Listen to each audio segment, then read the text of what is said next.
کہتے ہیں شاہ فارس کسری نے عربوں پر حملہ کرنے کے لیے اپنے وزیروں سے مشورہ مانگا۔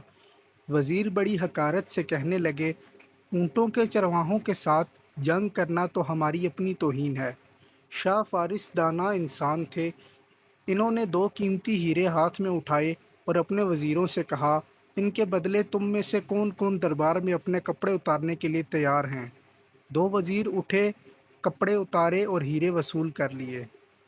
شاہ کسری نے حکم دیا کہ باہر بازار میں کوئلے فروخت کرنے والے عرب بدو کو بلایا جائے۔ بدو کو دربار میں حاضر کیا گیا۔ بادشاہ نے دو ہیرے نکالے اور بدو سے کہا کہ سرعام کپڑے اتار کر یہ بیش قیمت ہیرے اپنے نام کر سکتے ہو۔ بدو نے برجستہ جواب دیا، کپڑے تو بہت دور کی بات ہے جناب، ان ہیروں کے بدلے تو میں اپنی پگڑی اتارنے کے لیے بھی تیار نہیں ہوں۔ غیرت مند قومیں اپنی خودی، خودداری اور اپنی عزت کی یوں حفاظت کرتی ہیں۔